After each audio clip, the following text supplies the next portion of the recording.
Nampak slide saya, Pak? Ya, Baik, saya mulai, Pak. Selamat pagi dan salam sejahtera untuk kita semua. Pada pagi hari ini yang saya hormati Pak Pardomuan Sitompul, Dr. Pardomuan Sitompul, MSc sebagai narasumber, dan narasumber yang lain nanti akan diujikan waktu selanjutnya. Langsung aja, Pak. Judul seminar saya, pengembangan perangkat pembelajaran berbasis masalah untuk meningkatkan kemampuan pemecahan masalah dan metakognisi siswa, di mana pembimbing satu saya Prof. Dr. Bornok Sinaga MPD, pembimbing kedua Dr. Mulyono MSI, narasumber pertama itulah Profesor Dr. Pergaulan Siagian MPD, narasumber kedua Dr. Pardomuan Sitompul MSI, narasumber ketiga Mangaratua M. Simanjorang PhD, di mana bersama saya Randi Tampu Bolon 81761720044. Adapun latar belakang dari proposal saya ini, pertama adalah berasal dari harapan.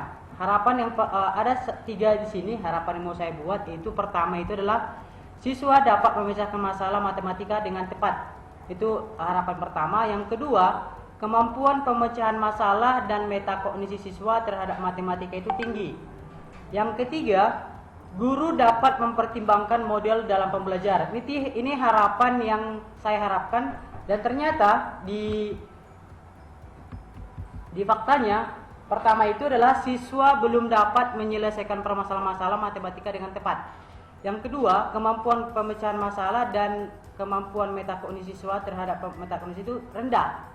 Yang ketiga, guru belum mempertimbangkan model dalam pembelajaran. Dari situ, dari harapan dan fakta ini, saya membuat penelitian yang berjudul pengembangan perangkat pembelajaran berbasis masalah untuk meningkatkan kemampuan pemecahan masalah dan metakognisi kemampuan metakognisi siswa.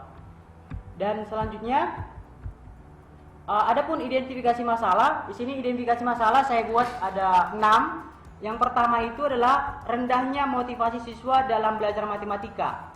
Itu yang pertama. Yang kedua, rendahnya hasil belajar matematika siswa.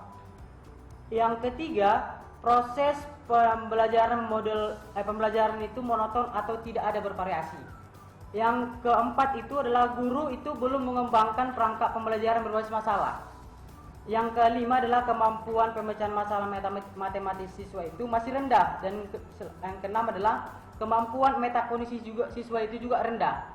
Dan juga di sini saya batasi dari identifikasi masalah itu adalah pengembangan perangkat pembelajaran dalam pembuatan buku guru, buku siswa, LKPD dan RPP untuk meningkatkan kemampuan pemecahan masalah matematis dan metakognisi siswa yang berbasis masalah. Yang kedua, kemampuan pemecahan masalah matematis dan metakognisi siswa yang diteliti pada pokok bahasan trigonometri. Pada batasan masalah ini saya fokus pada trigonometri. Yang ketiga, peningkatan kemampuan pemecahan masalah dan metakognisi siswa dengan menggunakan perangkat pembelajaran yang berbasis masalah. Yang selanjutnya, adapun rumusan masalah yang saya buat di sini adalah ada 4. Pertama itu adalah bagaimana kevalitan perangkat pembelajaran berbasis masalah dalam meningkatkan kemampuan pemecahan masalah dan metakognisi siswa. Itu yang pertama. Yang kedua, bagaimana keefektifan perangkat berbasis masalah dalam meningkatkan kemampuan pemecahan masalah dan kemampuan metakognisi siswa. Itu yang kedua. Yang ketiga, bagaimana peningkatan kemampuan pemecahan masalah matematis siswa dalam penerapan perangkat pembelajaran berbasis masalah.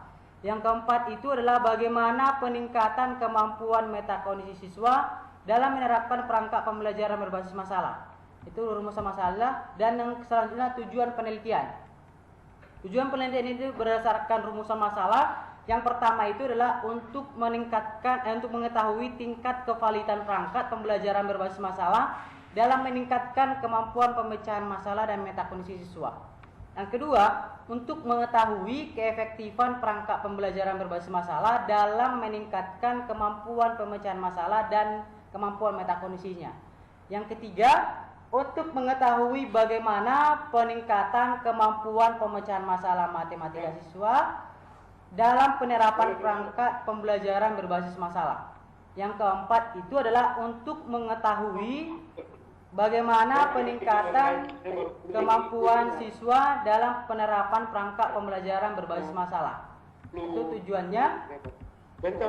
Terima kasih, saya lanjut Pak. Yang selanjutnya, adapun di sini indikator-indikator dari pemecahan masalah. Yang pertama itu adalah menurut Polya itulah memahami masalah. Yang kedua itu adalah merencanakan pemecahan masalah. Yang ketiga itu adalah menyelesaikan masalah sesuai dengan rencana. Yang keempat itu adalah memeriksa kembali prosedur dan hasil penyelesaian. Itu indikator pemecahan masalah menurut Polya. Yang selanjutnya adalah indikator metakognisi. Indikator metakognisi ini ada 3. Itu pertama adalah mengembangkan rencana tindakan. Mengembangkan rencana tindakan. Yang kedua adalah mengatur atau memonitor tindakan. Dan ada pun nanti indikatornya nanti saya lampirkan juga indikatornya di proposal saya Pak. Dan ketiga adalah mengevaluasi tindakan. Itu indikator metakognisi.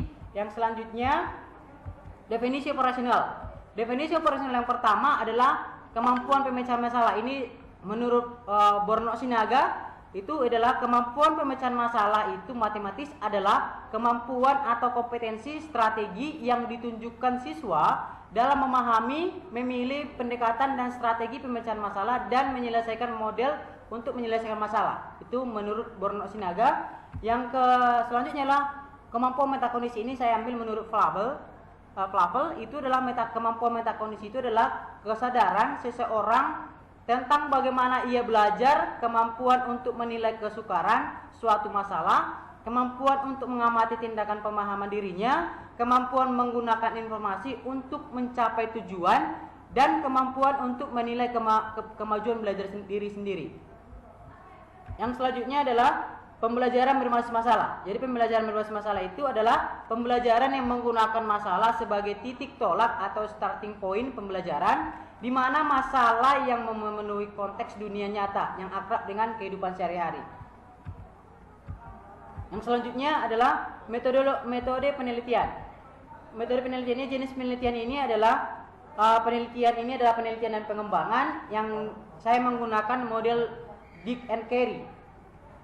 Di mana tempat dan waktu penelitian ini adalah di SMA Negeri 17 Medan kelas 10. Ini rencana saya Pak di tahun ajaran 2020-2021. Tapi kemarin saya observasinya Pak tahun 2019 bulan November kemarin Pak. Ya.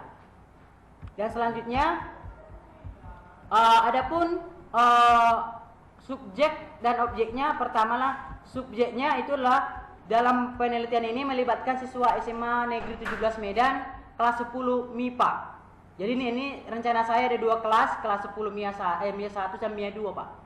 Yang selanjutnya objeknya adalah perangkat pembelajaran menggunakan model berbasis masalah dengan menggunakan materi trigonometri. Yang selanjutnya adalah adapun ini saya buat mekanisme dari penelitian karena ini menggunakan model Dick and Carey. Di sini ada 10 langkah Pak. Langkah pertama yang harus kita lewati adalah identifikasi atau identify instruct goal, artinya lah identifikasi tujuan pengajaran. Yang kedua adalah melakukan analisis instruksi, melakukan analisis. Ini melakukan analisis. Yang selanjutnya adalah kita mengidentifikasi karakter siswa. Nah, kemudian setelah kita melakukan analisis instruksi dan setelah kita melakukan identifikasi, maka langkah yang keempat itulah kita merumuskan tujuan kinerja. Dan kelima adalah mengembangkan instrumen pengembangan yang sudah saya siapkan. Saya sudah lampirkan Pak lampirannya. Yang selanjutnya adalah kita mengembangkan strategi pengajaran.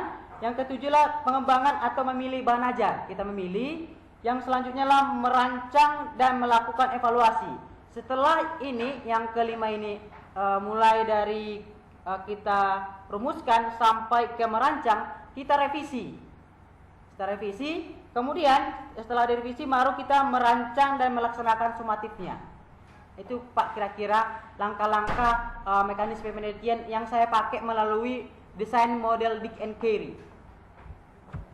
Selanjutnya instrumen penelitian. Instrumen penelitian ini adalah pertama lah tes kemampuan memecah masalah, ini tes uraian 2 butir soal. selanjutnya tes kemampuan metakognitif tes urian juga. Ini saya maksudnya ini Pak, ini pada saat observasi Pak. Yang selanjutnya adalah observasi keterlaksanaan PBL ini ada 2 pengamatan, dan selanjutnya adalah instrumen dan teknik pengumpulan data. Untuk mengukur kevalidan dan kepraktisan dan keefektifan perangkat pembelajaran ini menggunakan model pemecahan masalah, maka disusun dan dikembangkan instrumen penelitian. Instrumen yang dikembangkan dalam uji ini dapat diuraikan sebagai berikut. Pertama, lembar validasi perangkat pembelajaran digunakan untuk memperoleh data tentang kualitas perangkat pembelajaran berbasis masalah berdasarkan penilaian para ahli, lembar validasi untuk rencana pelaksanaan pembelajaran, buku petunjuk guru, buku siswa, dan lembar aktivitas siswa. Yang selanjutnya adalah teknik analisis data. Teknik analisis data ini, teknik analisis data ada 2. Pertama, respon tim ahli dan validator, di mana di sini adalah kepercayaan perangkat pembelajaran menggunakan model pemecahan masalah dilihat dari 2 penilaian, yaitu penilaian ahli dan penilaian atas keterlaksanaan perangkat pembelajaran dengan menggunakan perangkat pembelajaran menggunakan model pemecahan masalah atau PBL. Yang ketiga adalah keterlaksanaan perangkat pembelajaran. Di sini kepraktisan perangkat pembelajaran itu diukur berdasarkan hasil penelitian pengamatan untuk menyatakan dapat tidaknya perangkat itu dilaksanakan di kelas dengan menggunakan perangkat pembelajaran yang disediakan. Mungkin itu Pak seminar proposal saya hari ini. Saya minta arahan dan petunjuk Bapak. Terima kasih Pak. Oke. Randy, kalau indikator-indikatornya di lampiran berapa? Ini Pak. Di lampiran saya maaf Pak, di proposal saya lampirkan Pak. Di proposalnya langsung? Iya Pak, iya. Proposalnya halaman berapa? Halaman ini Pak, kalau metakognitif Pak halaman 38 Pak. Halaman 38. Oke.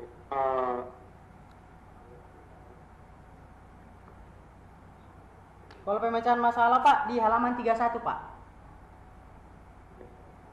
31 dan 38 Pak. Kalau 31 itu Pak, itu indikator pemecahan masalah Pak.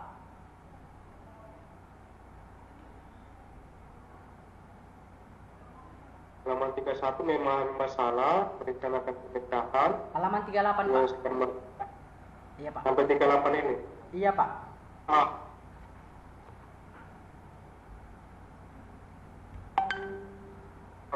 Saya tadi baca-baca ini PPM-mu ya.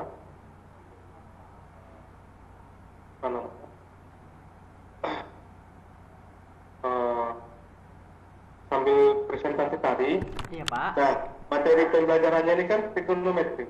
Iya Pak. Masih dasar ya? Iya Pak, masih dasar Pak. Masih dasar-dasarnya Pak. Masih dasar. Iya. Begini, ini tutupannya ini. Ini. Oh iya Pak, siap Pak. Tapi kalau mau saya materinya, oke. Ini kan trigonometri ya, dasar. Ini ya, trigonometri. Kelas berapa? Kelas 10 Pak. Kelas 10 itu SMA ya, kelas SMA Pak, ya? iya. Kelas itu pertama Pak materi trigonometri untuk SMA. Kalau di SMP Pak enggak ada trigonometri Pak. Oh, SMP enggak ada. Enggak ada Pak, enggak ada. Nah, pengalaman saya ngajar kalkulus selama ini bahwa mahasiswa kita atau mungkin karena terlalu berhasil gurunya mengajarkan tentang satu pengukuran yang baru. Biasanya kalau kita trigonometri cara sudut ya. Iya Pak. Nah, kalau sudut biasanya guru langsung mengajarkannya dengan ukuran derajat. Iya Pak, benar Pak. Derajat ya. Iya. Nah, jadi mungkin saking suksesnya guru ini ya mengajarkan derajat sehingga ini terpaku di siswa terus sampai ke perguruan tinggi bahwa kalau kita bicara sudut kita hanya bicara derajat. Iya Pak, iya. Berarti kamu juga nanti mengenalkan derajat. Benar Pak, iya. Benar Pak, iya. Karena saya lampirkan juga Pak di buku guru dan buku siswa Pak. Mereka saya apakan mulai dari eh, apa Pak? Di halaman lampiran ketiga Pak. 209. Lampiran ketiga ya. Iya Pak. Buku guru ya. Iya Pak. Dan di buku siswa juga Pak, sama Pak. Hanya bedanya kan Pak, kalau di buku siswa tidak saya lampirkan kunci jawabannya Pak. Itu aja Pak bedanya. Oh, gitu ya. Saya coba ya.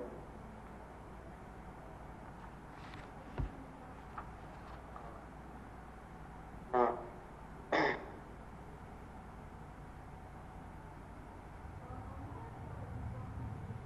Nah, sebenarnya di sini dikenalkan juga ukuran radian ya. Iya Pak, benar Pak ya. Ukuran radian di halaman 209. Bisa kamu share? Oh bisa Pak, bisa Pak. Ya, kamu yang share ya. Ya kasih ya Pak.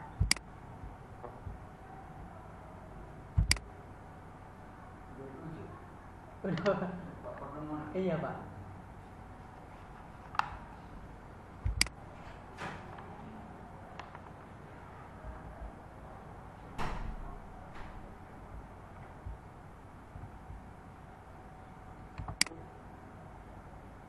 Saya perlu, makanya saya nggak mau tetap. Ini baru.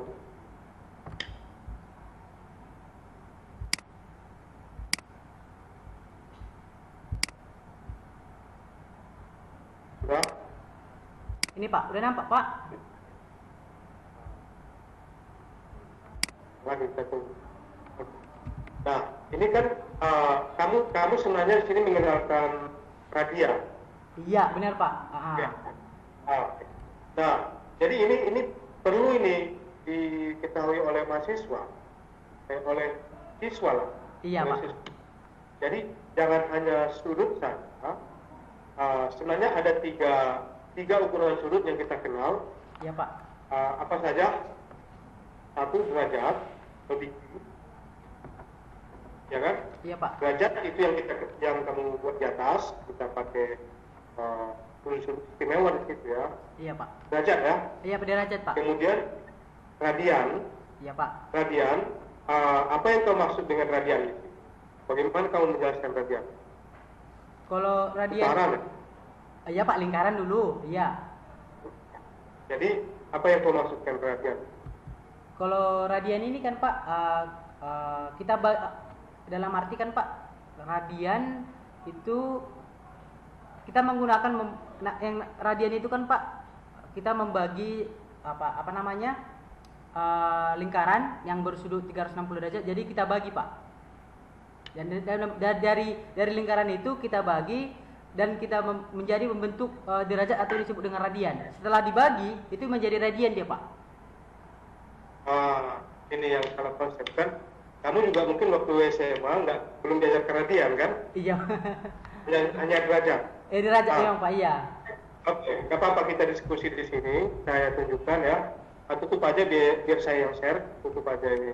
Oke siap Pak. Oke, tutup ya. Biar saya yang share dulu. Yang ininya apa namanya?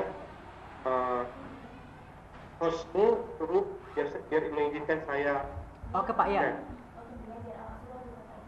Suruh adminnya mengizinkan saya. Ya Pak.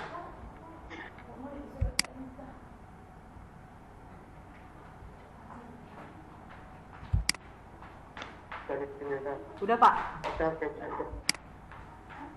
Oke, saya share ya. Iya Pak, siap Pak.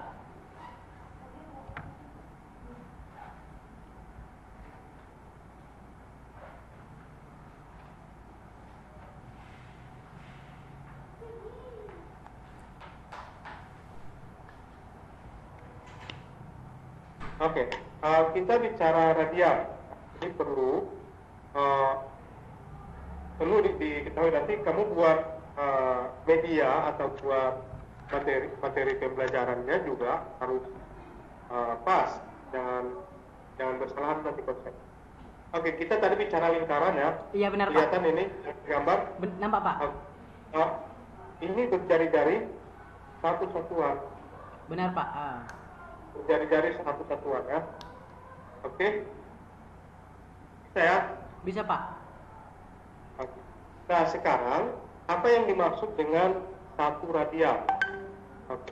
Kalau kita ambil lingkaran berjari-jari satu satuan, ya, jari-jarinya ini satu, Ya. lingkaran ini, maka yang dimaksud satu radian adalah kalau kita buat lingkungan,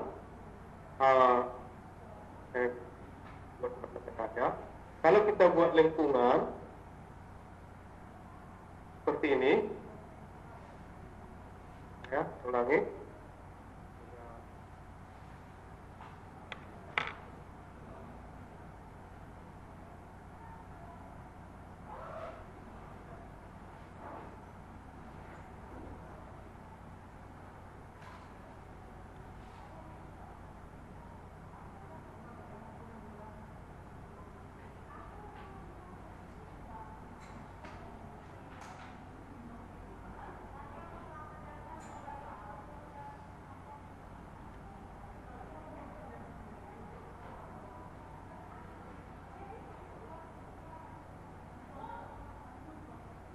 Nah, ini yang merah ini, lihat ini, Ya Pak.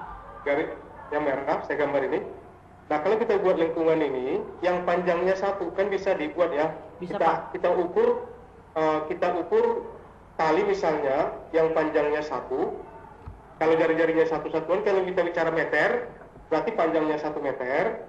Ini tali.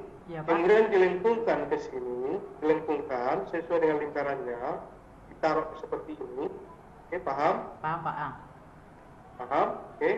Nah, inilah yang dimaksud dengan satu radian. Jadi, sudutnya ini yang kita maksud sebagai sudut satu radian. Oke Pak. Bisa dipaham ya? Bisa Pak, siap Pak. Jadi, sudut yang dibentuk oleh garis horizontal ini dengan garis yang warna biru ini, sudut inilah yang dimaksud dengan satu radian. Dengan jari-jari satu ya. Iya Pak. Jari-jari satu. Ya, kalau jari-jari dua, panjang ininya, apa namanya ini kita sebut?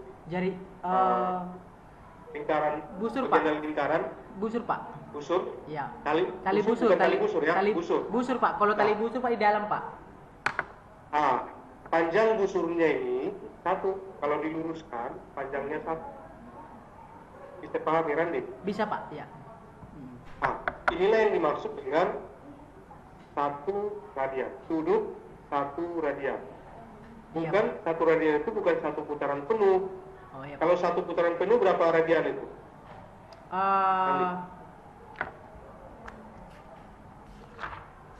Satu putaran penuh berapa radian? Sebentar Pak.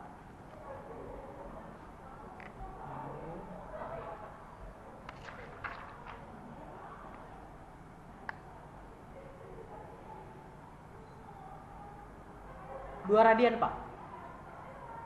2 radian. Alah kan? Kalau dari gambarmu tidak dibilang radian ya, putaran disebut. Iya Pak. Satu putaran berapa radian? Kalau Nah, satu putaran lihat ini. Kalau kita bicara apa ini tadi, apa namanya, lingkaran ini, kan kita bicara radian, panjangnya ini ya, jari-jarinya satu. benar Pak. Maka panjang lingkaran ini, keliling ini kalau dibentangkan berapa? Sama dengan keliling lingkarannya. Iya benar Pak, kelilingnya. Iya benar. Kelilingnya berapa? Kalau yang menggunakan apa Pak? Rumus keliling Pak. 2 VR. Iya. 2 Kelilingnya berapa? Jari-jarinya satu. Iya, 2 VR berarti 2 VR Pak, 2 VR. Jari-jarinya satu. Iya Pak. Berarti 3,14 kali. Iya Pak, 3,14. 2 pi itu aja. Ya, ada 2 pi Pak ya. Jadi kalau satu lingkaran penuh itu yang namanya kita sebut 2 pi. Iya, benar. Oh iya, pi ya Pak, siap. 2 pi radian. Iya Pak. Jadi kalau kita bawa ke derajat, itulah 360 Derajat. derajat. Ya. Nah, yang kedua, ini udah jelas radiannya ya, pengertian radian. Iya Pak. Memang itu kita ukur dari putaran. uh, boleh kau tambahkan di situ sebagai apa namanya bahan ajar di sini di buku guru, karena ini memang tidak diberikan ya. Nah di sini yang kau definisikan radiannya apa? Satu radian, coba lihat ini yang kau buat. Satu radian diartikan sebagai besar ukuran sudut pusat yang panjang busurnya sama dengan jari-jari. Ya, dari mana dasarnya ini? Halaman berapa, Pak? Ini di yang saya share ini nggak kelihatan ya? Nggak nampak, Pak. Oh, oke. Di lampiran 3 tadi, yang lampiran 3 209. Oh iya, Pak. Ya kan? Di gambar itu. Nah, di situ kan kau definisikan satu radian adalah panjang busur tadi iya, Pak. per R-nya sama dengan 1. Iya, 1 iya, Pak. Nah, jadi boleh juga dijelaskan seperti itu. Artinya, kalau ini 10 jari-jarinya, maka panjang yang merah ini juga 10. Paham? Paham, Pak, ya.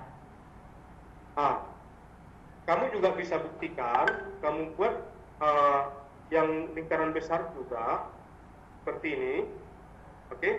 Buat jari-jarinya bebas.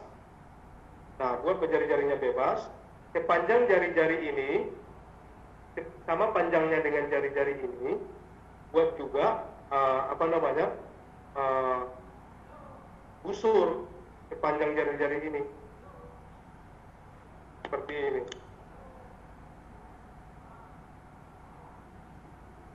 Sama panjangnya jari-jarinya ini seperti ini. Panjang yang hijau sama dengan panjang yang merah, maka sudut yang inilah yang kita maksud sebagai sudut satu radian. Satu radian ya, Pak. Itu juga boleh. Ini di definisimu bilang di situ bahwa satu radian sama dengan apa, coba? Satu radian sama dengan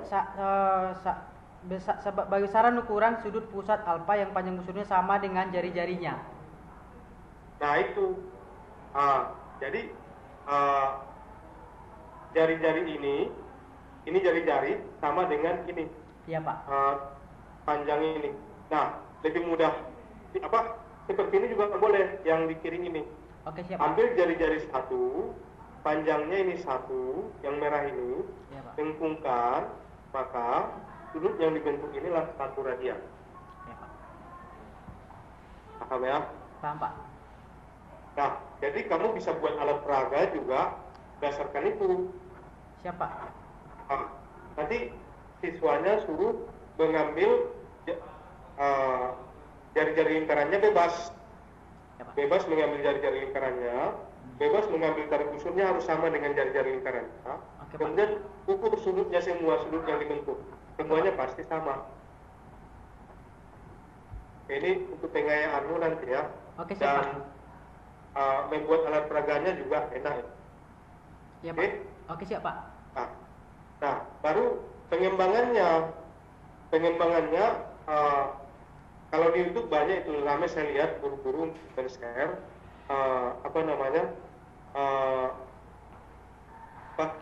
pendefinisian sudut ini ya, menggambar grafik kosinus dan sinus terutama.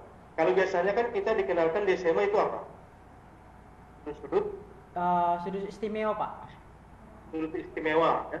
Sudut istimewa. Langsung, Pak. Sekarang banyak saya lihat banyak guru itu memberikan video pembelajaran. Ini kamu ujian dengan tatap muka jam berapa? Selesai Bapak, Pak. Udah ada Pak Syagian sama Pak? Udah, Pak. Udah datang, Pak. Udah datang. Nunggu Bapaknya siap ini, Pak. Oke. Ya nggak apa-apa. Nanti gini aja, kamu cari di YouTube bagaimana guru-guru itu mempresentasikan atau cara menggambarkan grafik sinus dan kosinus dalam ukuran radian. Ya, Pak. Ya, radian. Nah, bagaimana kaitannya dengan sudutnya dengan grafik tersebut berjalan. Banyak di YouTube punya guru-guru saya.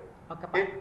Pak. Itu aja mungkin saran dari saya, Ya, Pak. apa namanya, untuk diperhatikan di apa untuk tambahan materinya ya, materi penelitianmu ini. Jadi di sini sebenarnya udah kamu buat satu siap, Pak. radian itu sekitar 57,3 derajat.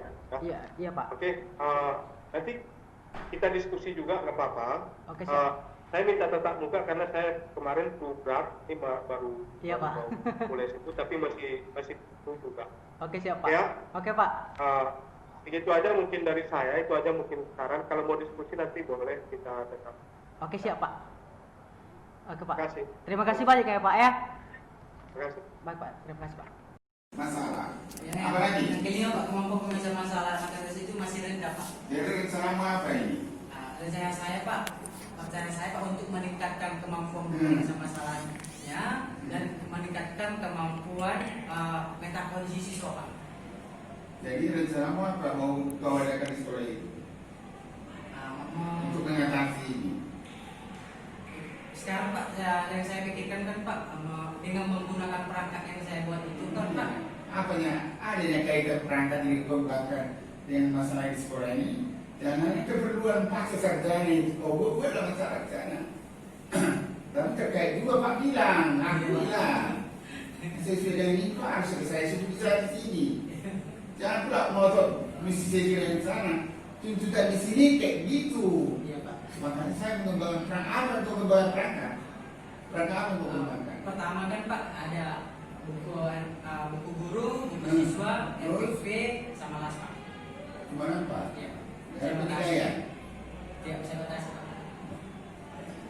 Jadi pernah kau bikin baju? Pernah Pak. Baju itu dikatakan paling praktis, efektif ke mana? Salah. Pertama sesuai dengan Coba tujuan diri di proses. Udah paling ke baju ini sama celana ini kau pakai sekarang.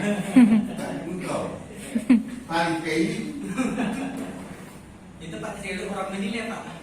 Kau juga mesti ada pilihanmu. Waktu mengenai celana itu udah ada kriterianya. Saya Pak mau ini mau seminar. Penguji saya Dr. Mantora, Profesor Siagia. Kita baju bagus paling. Supaya jangan dari situ nanti baju positif penilaian sama aku. Gak ada kau bilang kayak gitu. Katakan baju ini kenapa kau katakan paling?